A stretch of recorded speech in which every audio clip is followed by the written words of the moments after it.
Welcome to class number 17.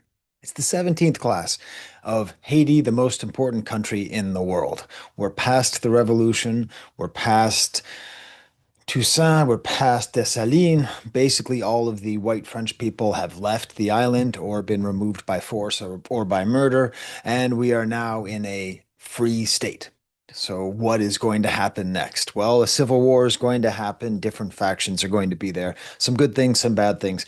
It's the class on Haiti. As always, if you want to take notes, I suggest you do to keep yourself active. Real learning is active learning. Sometimes YouTube learning is too passive. Just get some paper, write it down, look down at it later.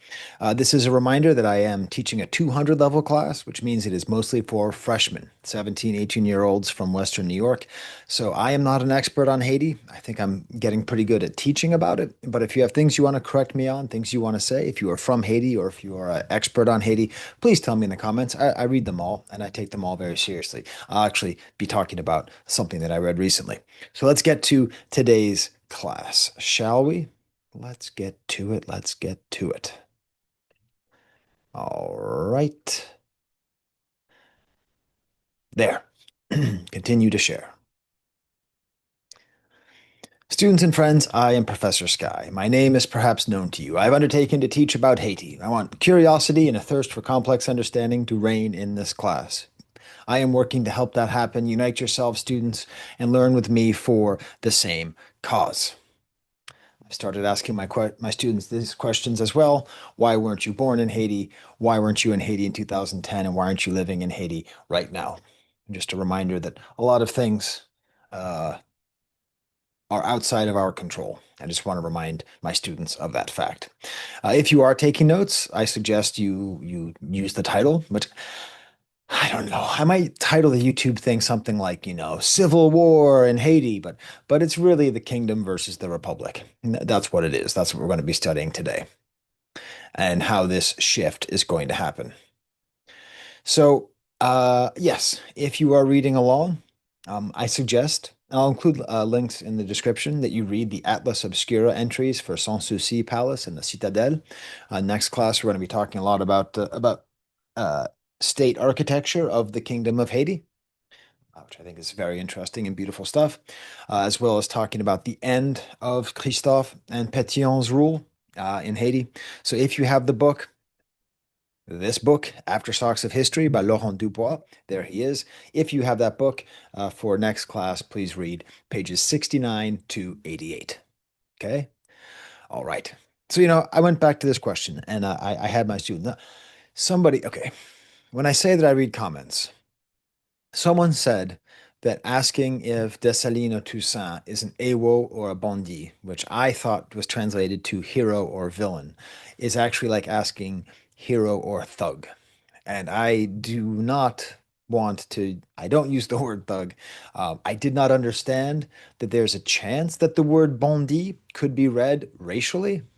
The person in the comments was like, "You wouldn't say that about an American leader." I absolutely would. Like Thomas Jefferson, hero or villain. George Washington, hero or villain. All basically all heroes have some villainousness to them, right? That's part of the idea. I'm trying to teach like an idea of complex understanding that goes beyond simple good and bad. But if there is an aspect in which me saying Ewo Ubandi is sort of reinforcing a kind of Eurocentric judgment, I'm going to just go with the English from now on, good guy, bad guy. Okay, just there's aspects that make people good guys and aspects that make them bad guys, just to keep it simple. All right, so let's get back to this. So I had my students just talk about why Dessalines was assassinated and how a lot of his actions were seen as being too severe, too draconian.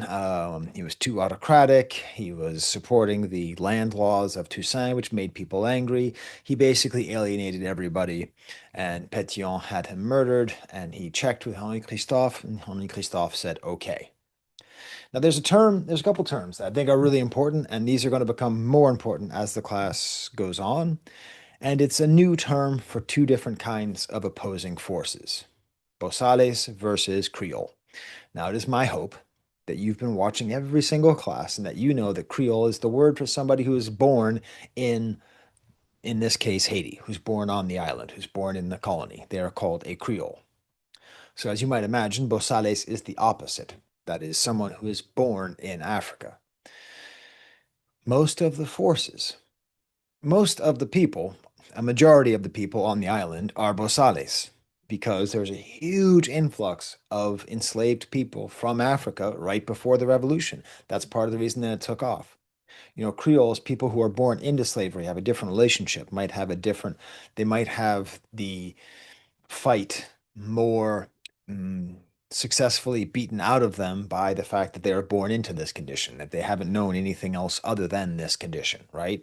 And one interesting thing is that the Bosales, in general, when we talk about the figures that were up in the jungles, up in the woods, up in the mountains, that have been fighting and not taking sides with the Europeans, a lot of those are these Bosales, right? These Bosal. How do I pronounce that? I'll just go Bosal. I think that's how I'd say it. Um, so a lot of them are these African-born folks who, were shipped relatively recently to the island, and they are not having the exact same fight. And often, these a lot of them were even there before the revolution. If you remember, the term was maroon in French, marron. And these were the little groups that would form outside of slavery, sort of far away from French prying eyes and whips. So, just to bring those themes up, because in particular, I like this quote from Dubois. In fact, the African born majority of the new nation would largely find themselves marginalized. In his Declaration of Independence, Dessalines announced his determination to, quote, forever ensure liberty's reign in the country of our birth. So most Haitians, hearing him in 1804, were not born in Haiti and they had grown up in Africa. So just an interesting division that is going to keep going. A little story because there's not been very much representation of women or women's stories in this class. That's just part of the way that history is often told. But there's an interesting character. So you can go to the place in Haiti at Pont Rouge. You can go there and see where Dessalines was killed. I didn't really go into this, but like he was ambushed and he was killed, and then he was brought to this town square, and like people were defacing his body, throwing rocks, tearing him apart, kind of limb from limb.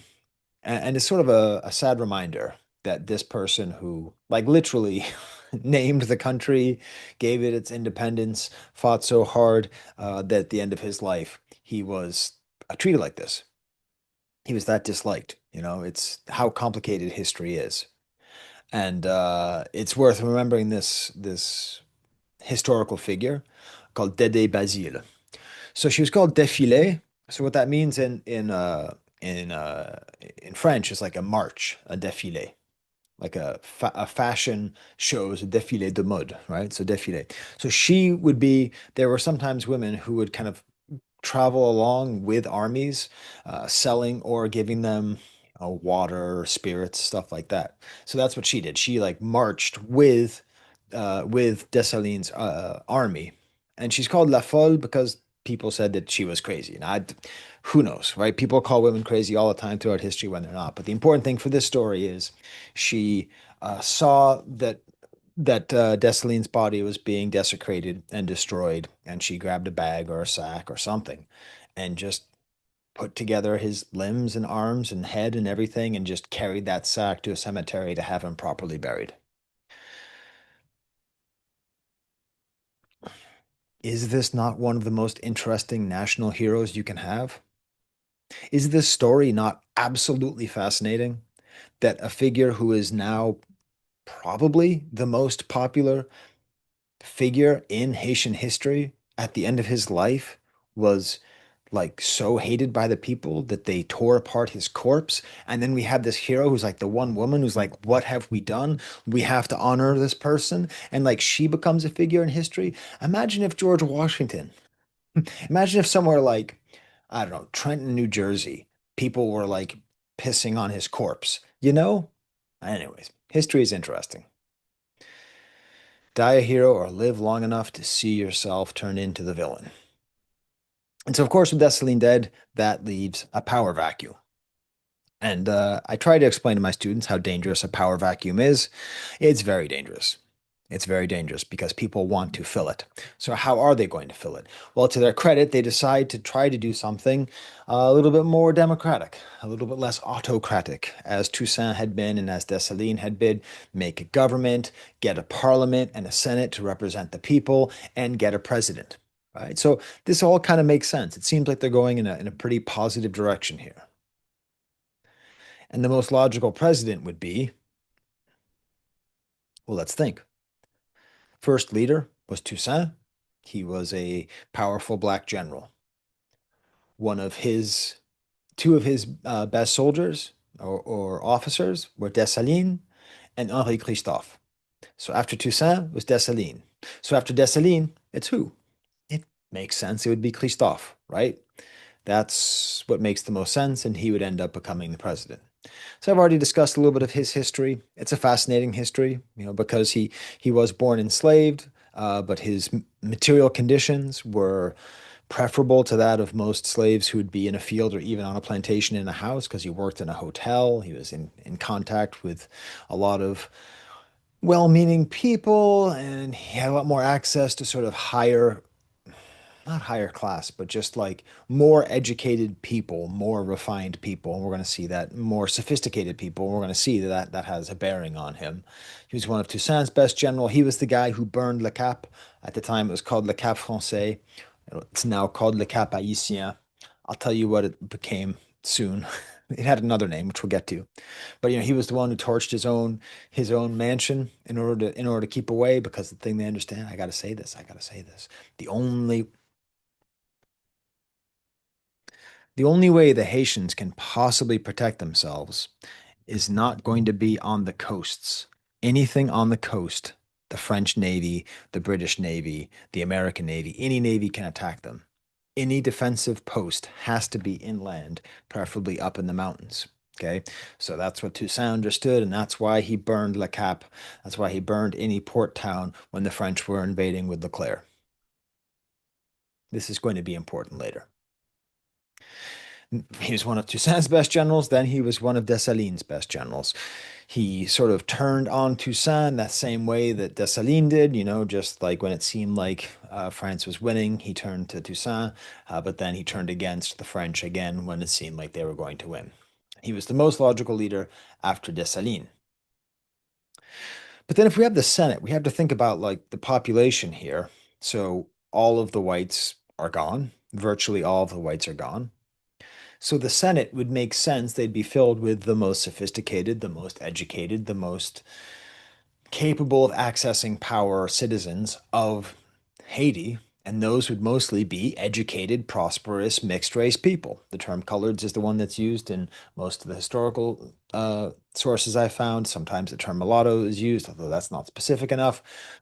Mixed race is the preferred term, but we'll just use the term that historians use. So Pétion, who we've already know, you remember him. He was born to a mulatto woman, which means half black, half white. His father was a rich white Frenchman. He was sent to study in Paris, had a great education, came back to Saint-Domingue before it was called Haiti. He turned on Toussaint. Do you remember? Do you remember the whole War of Knives last week?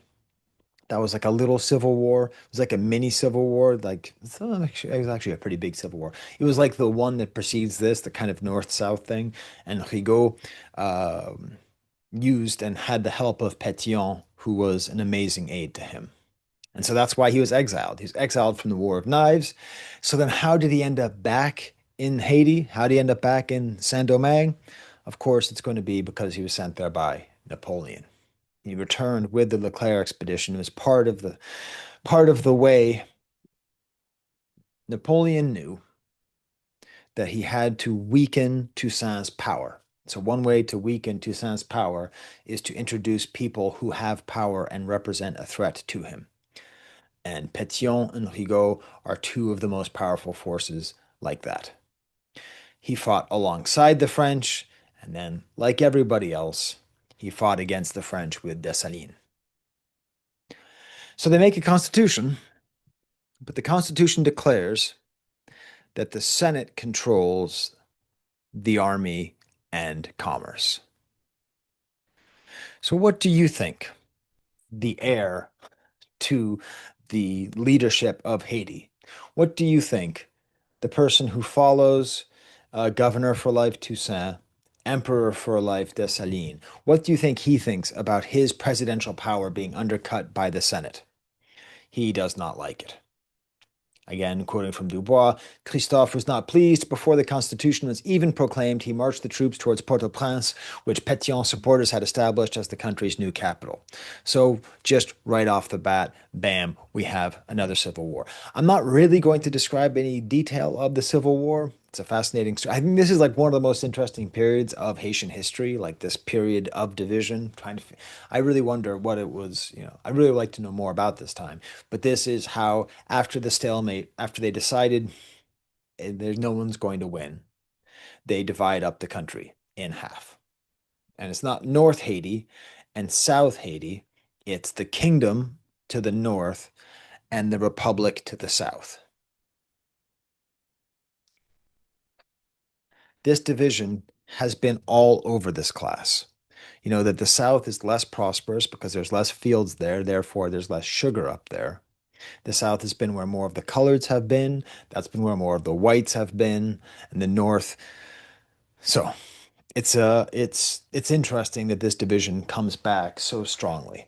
And once again, it is tempting to read this as a racial civil war, but I do not think that is an accurate way. I think it's a fight over power. I don't think it's blacks versus coloreds.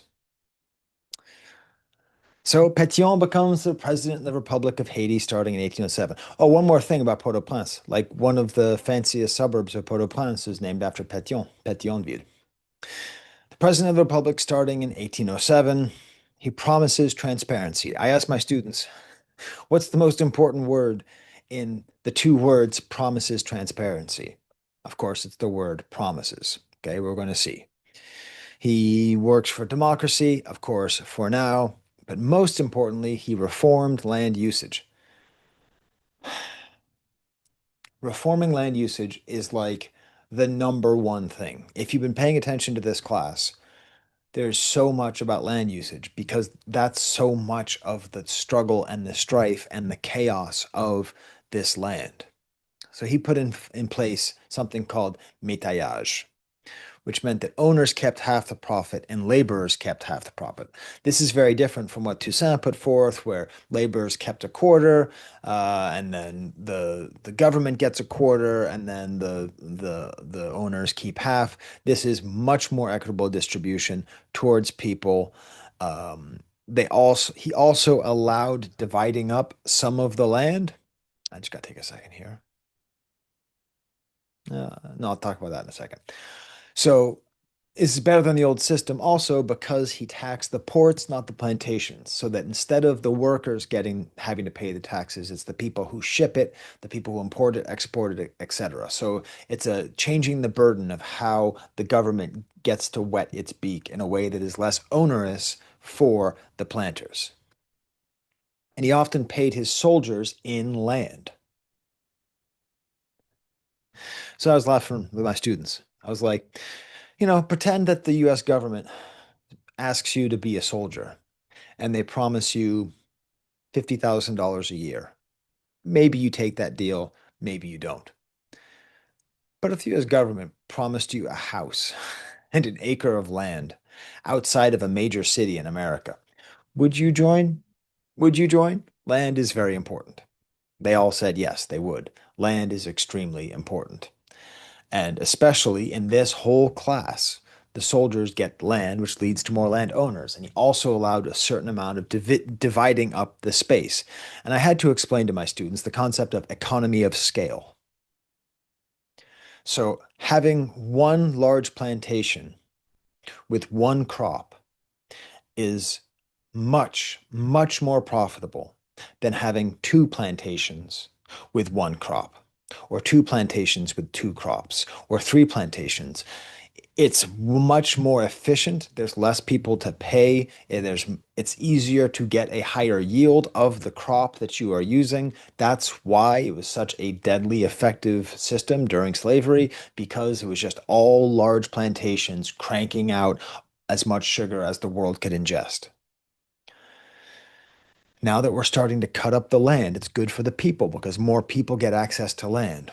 But that land itself is much less valuable because it is less capable of being exported. It is more designed for the people themselves to sustain their own lives. It's going to lead to the state that we're in now, where the exports of Haiti are not providing enough money to pay for the life of the people of Haiti. And all goes back to this central problem I've been talking about the whole class. It becomes more and more fragmented. He loves democracy so much that he controlled the Senate. He decided only he can propose laws, only he can nominate members, and of course, he declarates himself president for life. Son of a. Of course he does. I mean, everybody does. I was trying to explain this to my students. The idea of like democratically electing your leaders, that is historically very new. That's not something that's worked. For most of history, it doesn't really work. It's only been the last 100 years or so that people have really been trying it on any kind of meaningful level. So it's not too surprising how quickly they abandon it. Although Pétion Although Pétion's regime nominally established democracy in Haiti, its broader and lasting effect was the creation of a style of exclusivist, indeed oligarchical, that means very rich people controlling power, rule constructed around extensive presidential power. So there's his verdict on Pétion. Meanwhile, in the north, Henri Christophe is elected president and crowns himself king. He's changed the blue and the black, okay, to represent the coloreds and the blacks to red and black. He just changes the flag one more bit here, and this is what he has representing with the not so subtle crown right in the middle. And I just take a little bit of time to explain to the students the difference between these flags. The fun thing is, you see the Haitian flag back there. That's the actual Haitian flag that's right now, and it's basically the same. It's basically the same. I mean, it's a little different, but the elements of the flag, the cannons, the tree, and the hat, the Phrygian cap. The Phrygian cap was what some Roman slaves wore during a slave revolt all the way back in ancient times. During the French Revolution, les sans-culottes, those without underwear, those without stockings, the most revolutionary, most working class and poor revolutionaries wore the Phrygian cap as a sign of resistance. So Pétion takes the Phrygian cap on his flag, puts it on top of what is called the Tree of Liberty. These trees were like planted to celebrate liberty as a symbol of Haiti, but it's also connecting Haiti to the revolutionary past of France, which is quite interesting. And of course, you have the cannons to represent the imagery there. And it says unity makes strength. L'union fait la force, right? That's what it is. Yeah. And that's still their logo. That's still their slogan. Unity between what? Between blacks and coloreds, just between Haitians in general. Just like the unity is where the strength will come. But of course, it's interesting making a flag that says union makes strength after starting a civil war and dividing up the country. Meanwhile, on the right, you see born from the ashes the images of Henri Christophe with the crown, trying to make claims to uh, monarchy. So there he is. He is now King of the North. Okay, King Henri the First. Here's his coat of arms, and it's really worth emphasizing what Henri Christophe did because I he has been the butt of jokes for what he did. But I think what he did is ridiculously forward thinking while also being kind of backwards looking and revolutionary. Okay. So, whatever. God is my cause and my sword, just a sort of generic heraldic slogan with these. I mean, it almost looks like he chat GPT, just like, like lions wearing crowns and then a crown on top of a bird, just crowns everywhere, gold everywhere, I'm born from my ashes. But it's all part of his project. Henri Christophe creates a full aristocracy. Thank God. One of my students asked me, Professor Sky, what is aristocracy? It's a hard question to answer briefly, but aristocracy is a system in which some people are born with titles. And those titles grant them access to different quantities of land.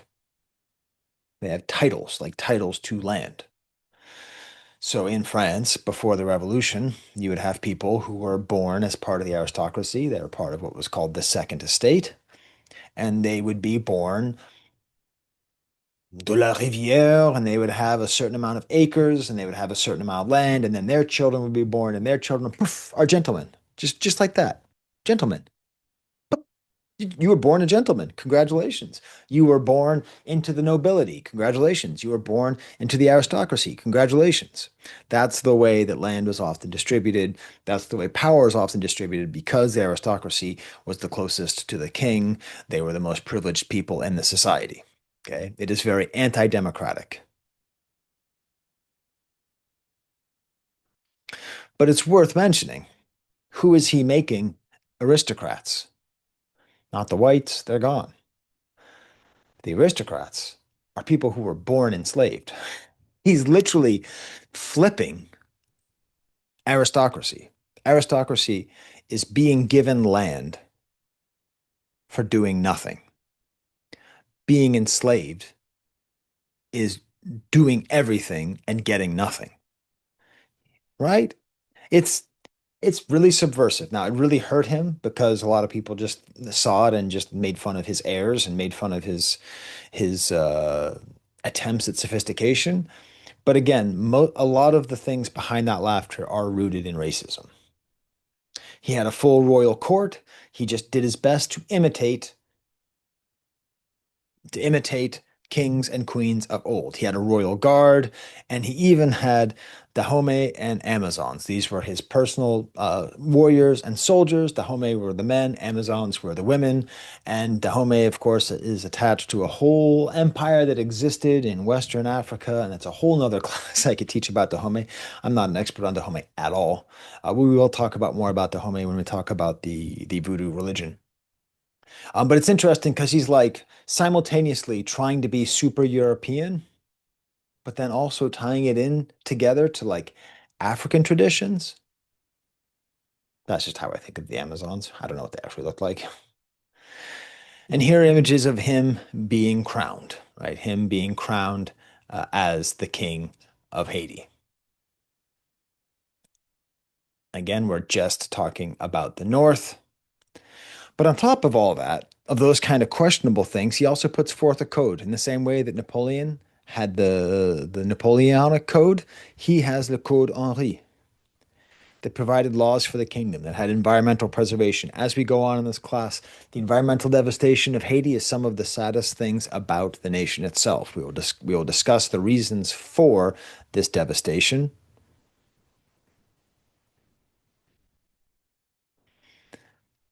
He helped agriculture thrive, and he did work a little bit on fixing the nature of land distribution. He insisted there being some amount of obligation between the people who rented the farms, that is to say, who owned it, who got the money for controlling it, and the people who actually worked on it, that is to say, the agriculture, the farmers. The agriculture could not move. The lazy workers were forced to work. Again, that term lazy is in quotes because those were the terms used at the time. But the owners also had to provide health care. So I'm not the first person, I hope, and I won't be the last person to understand that this Code Henri is oddly sort of like the Code Noir, which promised that the people who are working would be treated well by the people who are making them work. Land, land and labor, it is the question. And you couldn't carry things on your head. You had to have animals to transport. You had to provide animals to transport all the materials. This was especially important in the coffee fields because we often had people carrying large sacks of coffee on their head, which wasn't good for them. And he also promotes the arts, which we'll discuss on Monday. Because here's my question. What have I actually shown you? What artifacts, artistic, historical, architectural, musical. What artifacts have I shown you from Saint-Domingue or from Haiti? Nothing. I showed you the chair, the duho of the Taino, but that's it. Because everything else is getting burned. Everything else burned down, burned down, burned down, burned down, burned down. Henri Christophe is going to leave something that is going to be a legacy, and we are going to talk a lot about that on Monday. It's also worth mentioning that that very important city,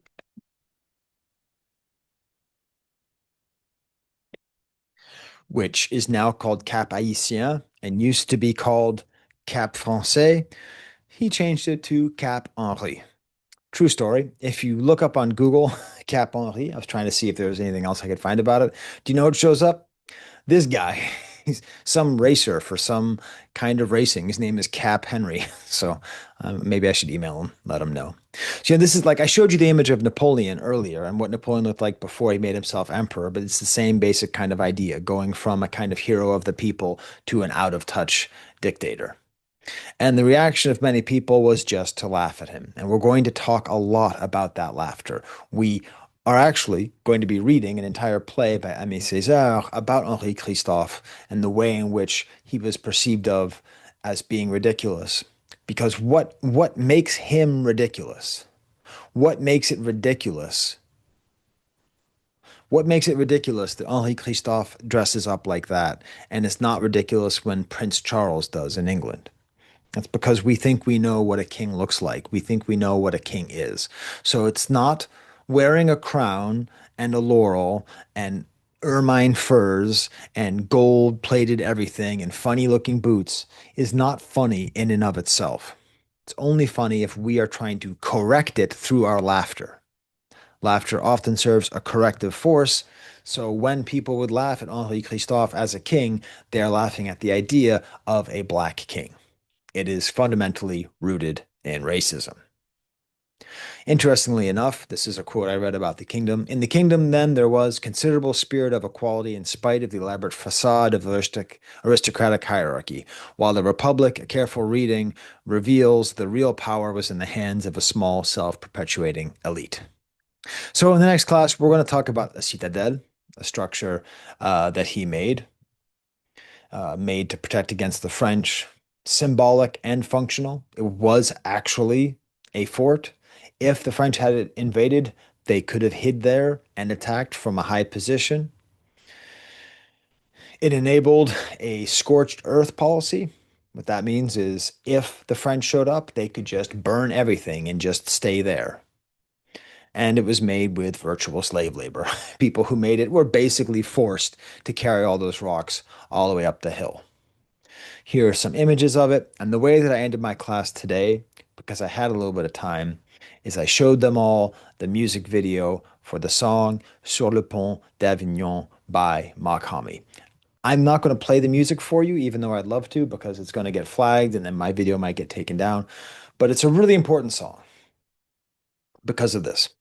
He sings in French, Sur le pont d'Avignon, on y danse, which is a very, very, very well-known French song that children sing. It's just about on the bridge of Avignon, everyone dances. I sang it in French class. I went to Le Pont d'Avignon in Avignon, and everyone's singing it there. And it's like a really, really famous song. It's like London Bridge is falling down, that kind of thing, right? It's like London Bridge. It's that kind of famous bridge. So the music video is Makami singing about this French landmark while in the Citadel. So it's like tying together like this notion of like symbolic nationalistic architecture of France, which oppressed the people of Haiti, mixed in with the Haitian architecture and the French architecture. I don't quite have an exact answer of how it all fits together. I can just say that spiritually it works. So I'm just going to show this to you. I'll just keep talking because I'm not going to be able to I'm not going to be able to play the music.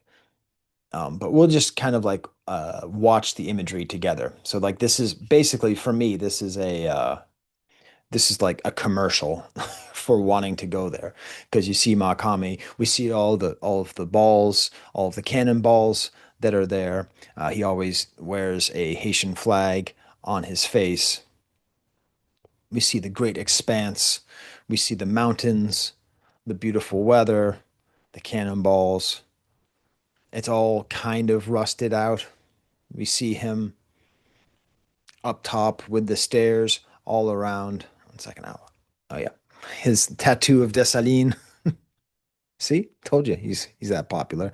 There he is actually inside of it, and I just find this to be a very effective way of looking at and trying to celebrate this space. And you can imagine Henri Christophe and his soldiers all here preparing for a potential French invasion. So enjoy reading or looking up or just waiting for my next class. That's fine. This is just a beautiful song and a beautiful video. All right. Then I will say, see you next class. There's the camera.